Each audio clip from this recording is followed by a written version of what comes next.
Okay, I have a question for you. Do you have some, I want to start doing little videos, short videos about some weird things that just happen in life, and this is one of them. Do you have any inside animals, dogs? Okay, I'm going to say dogs, puppies or dogs, they're already matured, dogs. And I think they're actually called large when they're around 70 to 80 pounds or something like that. Or, say somewhere around there. I have 2 of them myself. And do they do something weird? Like when you're walking, do they step on your feet? My 2 dogs, one is the older one, he's 3, I think, and a little over 3. And he's a black lab Australian Shepherd mix, and the other one is from what we know, is thoroughbred or whatever they're called. No, he's a pit bull, American pit bull terrier. What do you call it? Purebred? I don't know, but you know what I'm saying. Maybe you know what I'm saying. But anyway, they both do that. They do it to me, only me, nobody else. They get real close to me, and even if they have to go around near the wall or whatever it is, if they see me walking and they get the opportunity, they come around my left side and step on my left foot, on the big toe too. My big toe is like purple, and it's been that way for a bit now because they keep stepping on it. It is so weird. I know, my brain knows that they're not doing it on purpose. Okay, I cannot imagine, dogs thinking, oh, I'm going to step on mommy's toe, my human mommy's toe, every chance I get on purpose. They get too excited around me, and they hang around that one side for whatever reason they do. Okay, and I've tried to teach them various ways. It's not working. It's not working. But there's another thing. Okay, the other thing is the pit bull, the pitty. He one day he ran in front of me. Now I had re-injured my left knee. That's re-injured my left knee back in February 2020, 3 years ago, when I just suddenly. I think I had it. I'm leaving out the word. Early than most people even knew about it here in the USA. But I don't know if I just passed out for a second or something. But the next thing I know, I had tilted to the left and fell on the hardwood floor on that knee. All the body weight, boom, on that knee. And I heard crack. Okay. But anyway, here all this time, it got better than all this time later. Then what happened was, like I was saying, my pitty, he ran in front of me. I was walking toward the restroom, the half bath, and he ran in front of me, and he jumped up on his love seat. That's what it is. It's his love seat. We don't want to touch it. Okay, I had to edit that video. I pretty much knew I wasn't going to get by with making a video without getting at least one child in it. And I don't put other people's children in my videos, so I had to edit it, cut that last part off. But I was saying what the dog did, the pitty. He's around. See, we've had him 1.5 years, and he was 8 months when we got him. So somewhere around there. Well, maybe he's about. Let me think here. No, he's probably around 20 months old. He's not yet 2 years old. Anyway, he ran in front of me, and right when as I was walking, lifting my feet, as I walked like we normally do, he what would you call it, undercut? Or I don't know. He hit the under part of my knee. When he was jumping up to get on that love seat. Boom, hit it hard. He's about 70 something. Let's see, 70. I think he weighed 72 the last time, somewhere around there. Pounds. Bam, underneath that knee. And oh my goodness. Then, that was like, I wouldn't even say it was a month later, like a few days ago. I was walking out of the room, And I saw him coming toward me, so I lifted my leg, that left leg, lifted it up so he wouldn't step on the foot and the toe, and bam, he hit underneath that knee again. Man, it's like not last night, but the night before, I could not sleep. It was hurting so bad. But then yesterday, it was gone. The pain was gone. And that's just what happened the time before when he was jumping on that love seat. Pain was gone. But the weird thing is how often they will run right toward that leg. And Adam, like I said, I had told Adam, we were joking about it. I said, yeah, it's like as if they're doing it on purpose. Which, like I said, logical brain here. I know that they probably, there's a big chance that they're not doing it on purpose. It's just they're so rambunctious that they're not paying attention. That, no, you don't do that to humans. You don't step on their toes. You don't, get right in front of them, because the other one had knocked me down. I was actually in the front of the house. He was out in the backyard. He had the zoomies when he was young, the zoomies. And that was before we got this other one, the pitty, and he come running in the back door because he had the zoomies, and I was in the very front of the house walking across from one room to another and right near the front door, and he come charging, just went right for my shins on my feet as I was walking. He hit them so hard that he actually had a bump on his head. And both of my shins or one of them, mainly, I think it was the right one. I probably was the left one as I'm saying all this. It had big a big bruise on it. I think it was actually 2. I don't know how that happened. But I landed flat on my face. It actually took my legs from underneath me. And I landed right on my face, and there was a cane that I'd had because I hurt that knee. It was one of those 4-prong canes or whatever you call them. It was sitting there right next to the front door. And my face came down, almost hit that. Man, that would have been bad. But I did have a bruise on my nose, my shoulder. Right, I was holding something in my right hand. So my left hand, it was something, it was wet. I think it was soda or something. And diet soda. But my left hand, I caught myself, or tried to, when I fell on that hardwood floor again. And so the shoulder was really bad, he hurt my back. And and I landed flat on my face.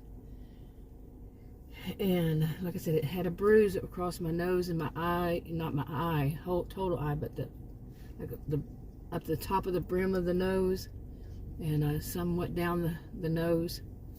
And but these dogs, and I used to make videos saying, man, they're trying to kill me, because I went into the ER because of the Black Lab Aussie mix.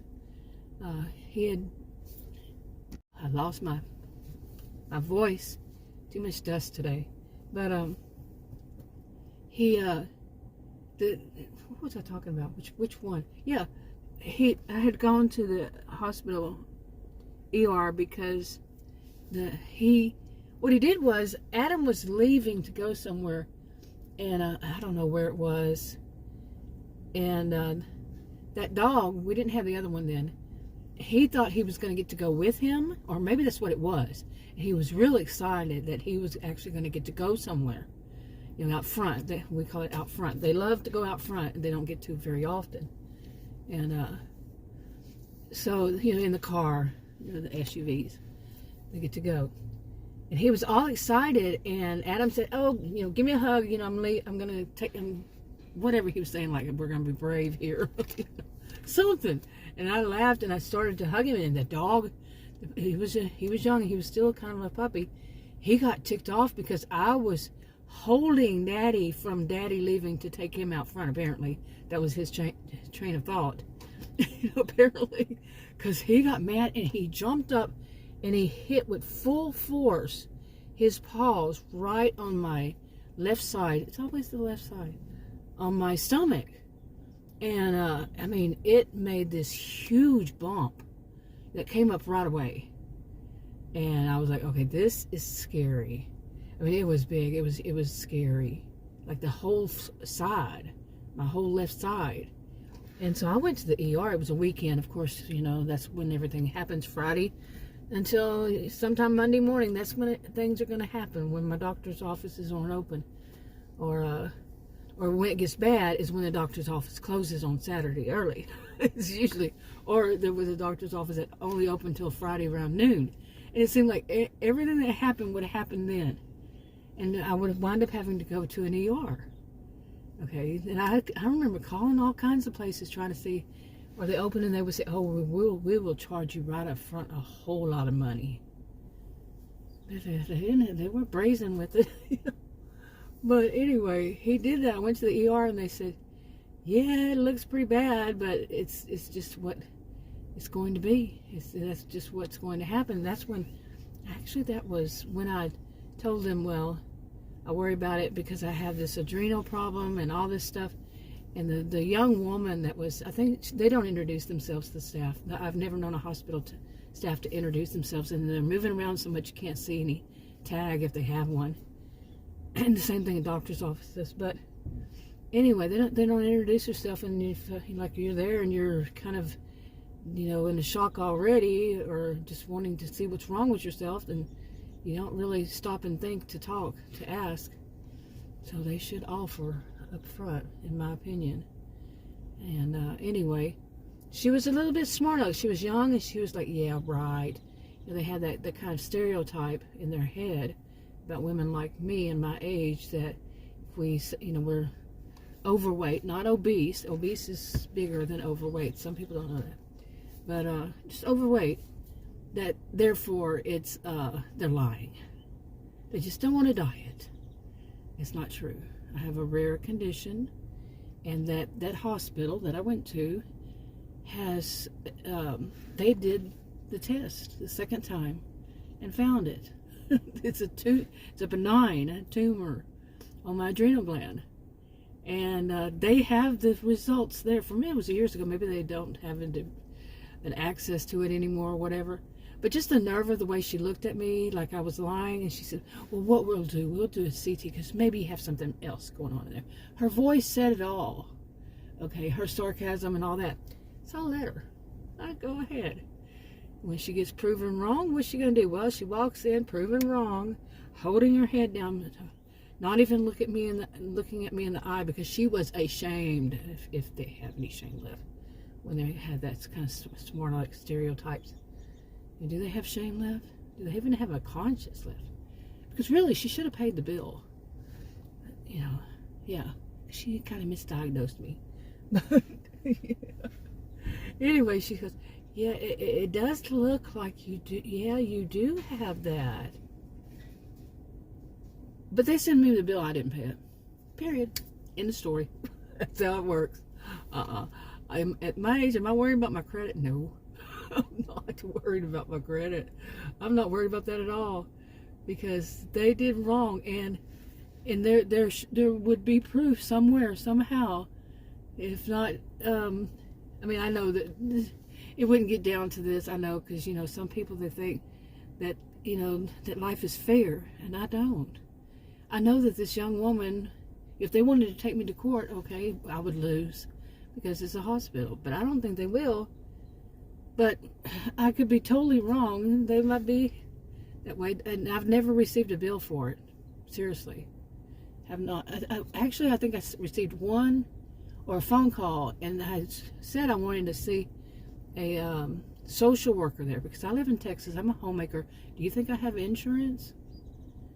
Texas now. Really. I'm a Texan. This is not representing me.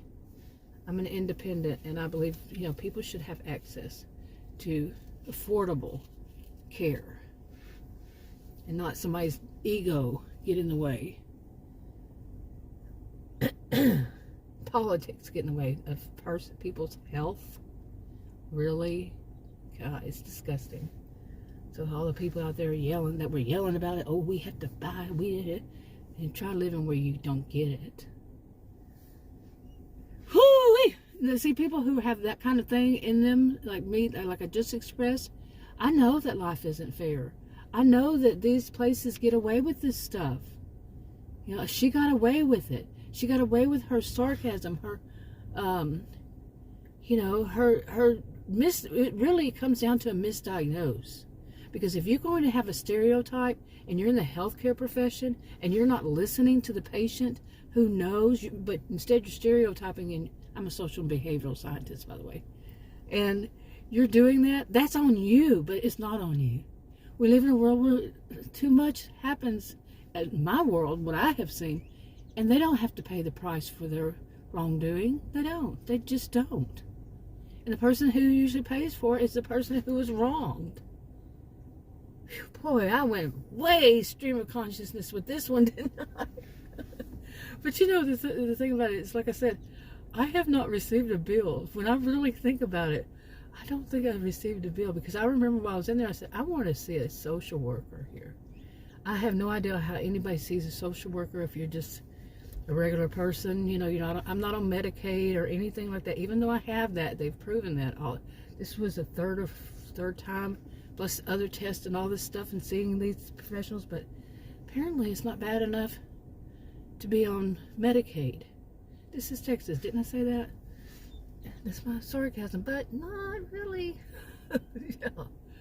But anyway, so I wanted to see one. I think she called, and I was so ticked off by some of the stuff that they did, and I just answered the phone. I said, "Do not ever call me again."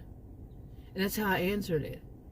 And when I hung up, I realized it was probably the social worker. No, that was my bad. But like I said, I never received a call at all about it, or a bill that I know of. So maybe they did do something, and maybe they realized, okay, we misdiagnosed her, and we had her take this test where we didn't need to, because we have it on file. We have a previous test done. You would think that some of these kinds of things would fall into place, and it would be that. Watch me get sued or something. I don't know. I've never been sued for anything. I was a victim of identity theft, even. I am a victim. You wouldn't believe some of the stuff that you try to correct it, and that person has your identity, has taken your identity. Oh my goodness, this was years ago, and it was unbelievable. I don't even get in on that. Anyway, this was more than I expected to do. I'm going to wrap it up. Talk to you on another video. Bye.